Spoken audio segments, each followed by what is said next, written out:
Vazirlar Mahkamasining 2025-yil 26-dekabrdagi 830-sonli qaroriga muvofiq elektron hisobvaraq fakturalarning xavf darajasini aniqlash va ularda aks ettirilgan operatsiyalar bo'yicha qo'shilgan qiymat solig'ini to'lash tartibi to'g'risidagi nizom tasdiqlandi. Ushbu nizomga ko'ra mamlakatimizda elektron hisobvaraq fakturalar orqali amalga oshirilayotgan operatsiyalar ustidan soliq nazoratining yangi va samarali mexanizmi joriy etildi. Mazkur yangi tartibning mazmun mohiyatini tadbirkorlik subyektlariga yetkazish maqsadida Surxondaryo viloyati soliq boshqarmasida seminar tashkil etildi. Seminar davomida soliq xizmati organlari xodimlari tomonidan elektron hisobvaraq fakturalarning xavf darajasini aniqlash va baholash tizimi, ularni past va yuqori xavf toifalariga ajratish tartibi, xavf darajasini belgilashda inobatga olinadigan mezonlar hamda axborot tizimining ishlash mexanizmi haqida batafsil ma'lumotlar berildi. Soliq xodimlari biz tadbirkorlarga yangi tartiblar haqida sodda va aniq tushuntirish berdi.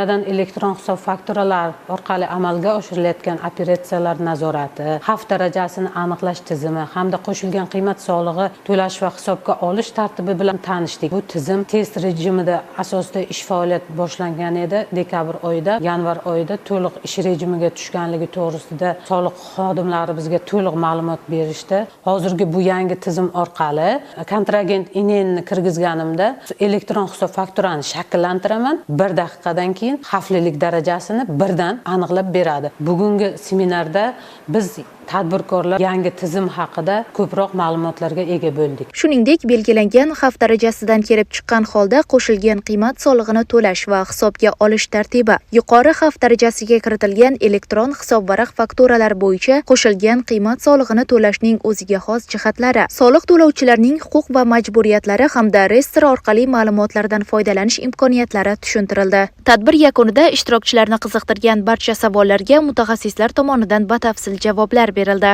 Aziza Islomova, Ilyos Rahmatov tafsilot informatsion dasturi uchun maxsus tayyorlandi.